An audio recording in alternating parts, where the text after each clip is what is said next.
نحمده ونصلي على رسوله الكريم اما بعد اعوذ باللہ من الشیطان الرجیم بسم اللہ الرحمن الرحیم السلام علیکم ورحمۃ اللہ وبرکاتہ۔ سامعین محترم، اللہ رب العزت کا عظیم فضل احسان ہے کہ پروردگار عالم اپنی لطائفات، اپنی نوازشات، اپنی رحمتوں سے ہم مسلمانوں کو مکمل طور پر بہرون فرمانے کے لیے اپنا مبارک فضیلت والا مہینہ رمضان المبارک عطا فرما رہے ہیں۔ یہ تقدیر اور قسمت کے فیصلے ہیں کہ گزشتہ رمضان المبارک میں نہ جانے کتنے لوگ ہمارے ساتھ موجود تھے، لیکن موجودہ رمضان المبارک میں وہ ہمارے ساتھ نہیں ہوں۔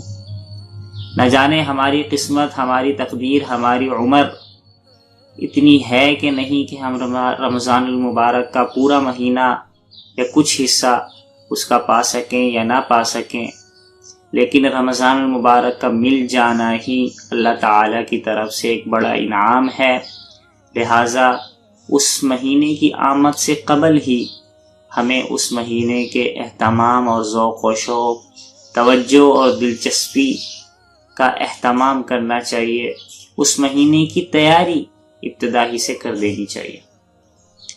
اب آیا اس مہینے کی تیاری کے حوالے سے ہم مسلمانوں کی کیا ذمہ داری ہے، کس بات کو ہم نے، کس کام کو پہلے انجام دینا ہے تاکہ اس مہینے کی تیاری ہو سکے؟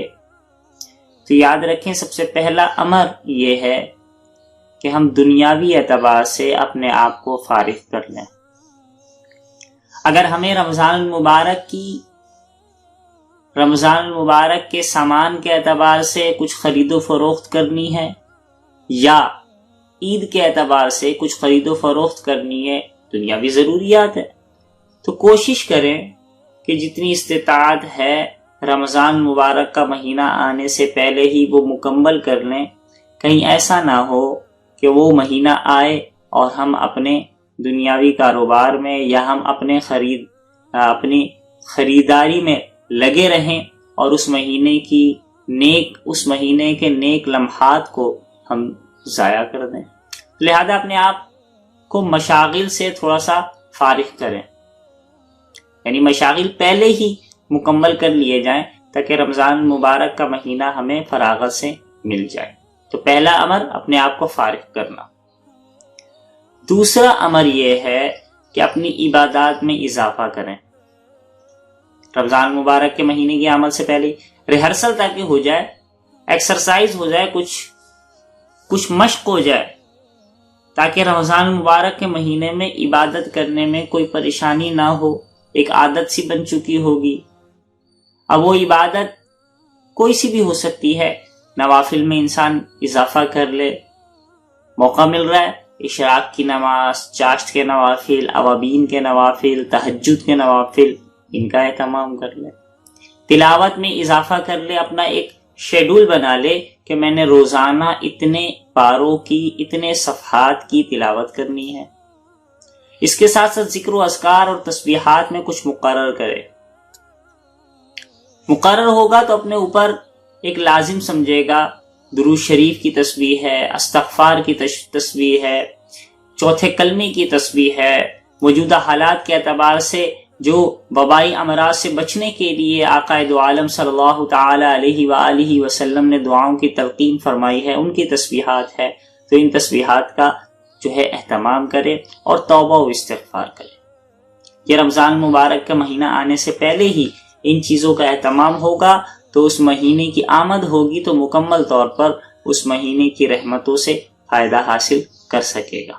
ایک اہم بنیادی چیز یہ ہے کہ رمضان المبارک کے مہینے کے آنے سے پہلے ہی حقوق اللہ اور حقوق العباد کو ادا کر لے۔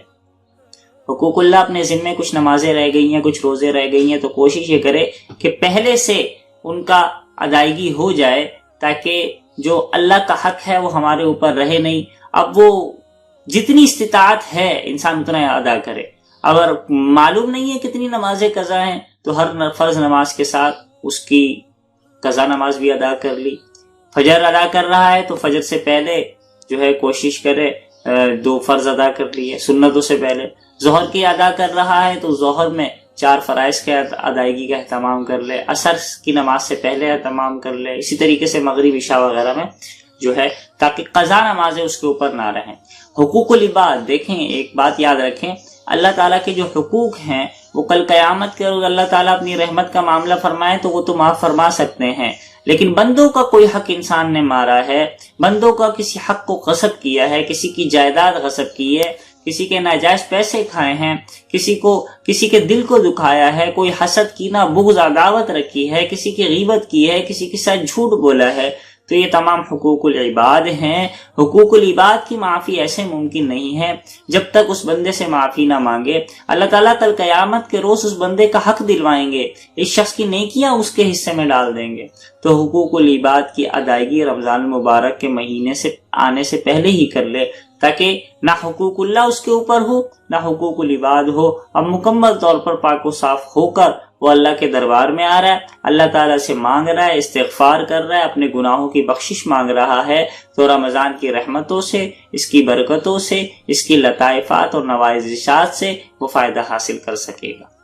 اور اپنے ایک پوائنٹ کی بات کہ اپنے گناہوں سے معافی مانگے رمضان المبارک کا مہینہ آنے سے پہلے ہی، اور پھر گناہ نہ کرنے کا عزم بھی کرے کہ یہ نہ ہو کہ ہم عبادات میں تو بڑے لگیں لیکن ساتھ ساتھ گناہ بھی کرتے رہیں.